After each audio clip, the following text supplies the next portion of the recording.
This is Perspective Lesson 1. Today we're going to be learning about vanishing points, what a face is on an object. After that, what a two-dimensional object is and a three-dimensional object. What a horizon is, how to draw a horizon in a perspective drawing.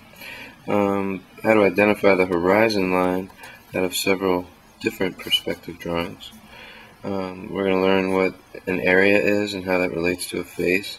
And obviously most people know what a segment are, but we're going to relate this to our drawings. The types of perspective we'll talk about today: 1-point perspective, 2-point perspective. We're going to draw one together. Thanks.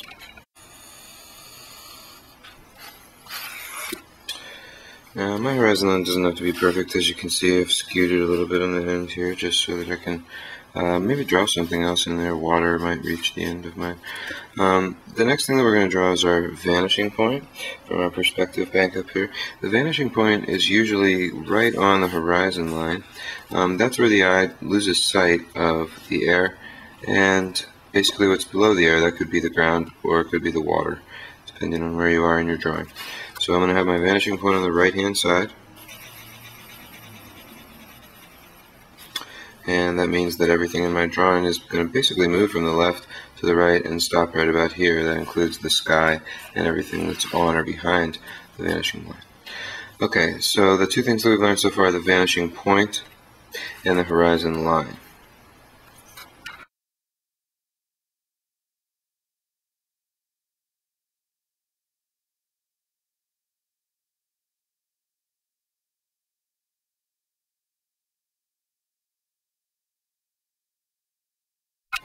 Again, I'm working with my pencil, very smooth, soft lines, and just trying to establish some guidelines here. I'm going to put GL to represent guideline. I can erase that later. The left line would be the left side of an object getting far away from me and close to me. Right side would be the right side of an object being far away from me and close to me. So placing objects, whether that be sidewalks, buildings, plants, trees, pedestrians, clouds in the sky, placing anything into this general grid requires an open mind and a general sense of faces. Faces get smaller the closer they are in the foreground of your picture, and they usually recede to become the smallest when they hit the perspective of the vanishing point here. Now, I'll show you what I mean. I'm going to mark some lines on my guideline. This is going to indicate where I would like the break in my buildings to be. Before I do that, I'm going to kind of sketch in a sidewalk. So to be open-minded, let's just pretend that I'm sketching a sidewalk here, running from the beginning of my drawing all the way to the end of my drawing. And you notice it's thinner down here at the beginning, and then it ends up a little wider at the end.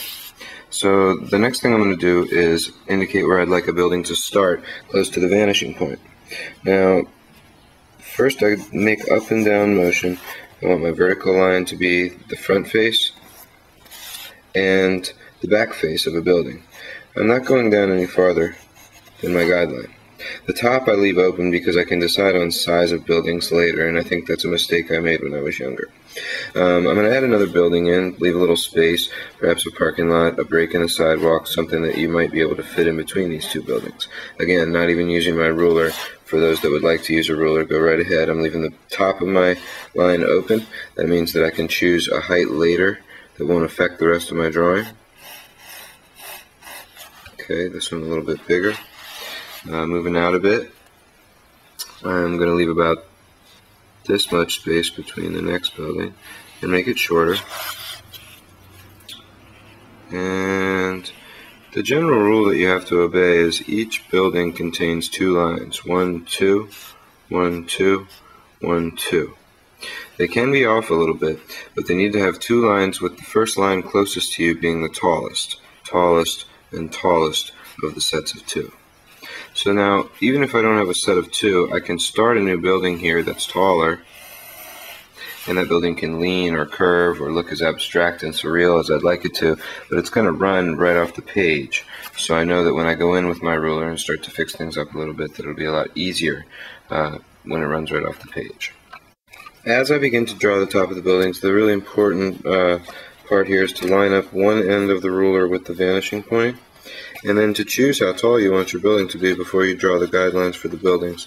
Windows require kind of a different principle, but buildings generally just make sure the corner of your ruler touches your vanishing point, and if you want this building to span this far, then you can already see the guideline with your eye.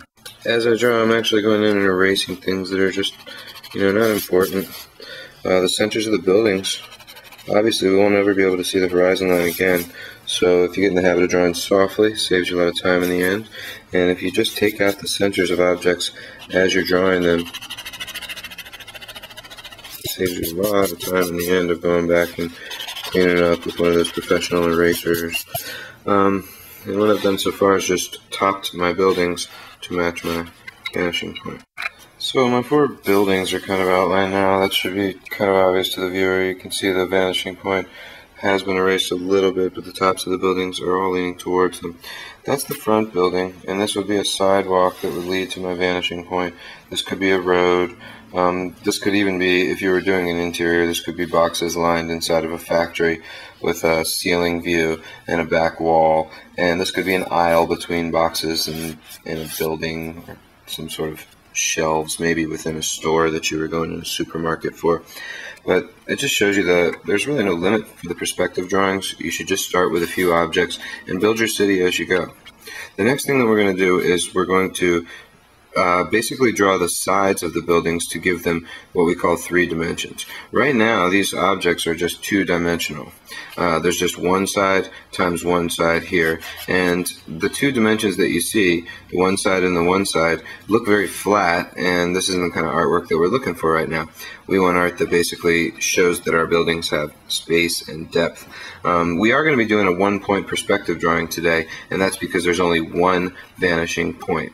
1 point was one of our vocabulary words up here, and to understand the 2 types, 1 point and 2 point, I'll draw a little smaller drawing on the bottom here, and as we get along I'll refer to this drawing, and we will consider these 2 to be our 2 points, giving it the title 2-point perspective. You still have your horizon line, so that's going to be the same in any drawing, but the difference being that there's 1 point in this one, 2 points in this one. Duh.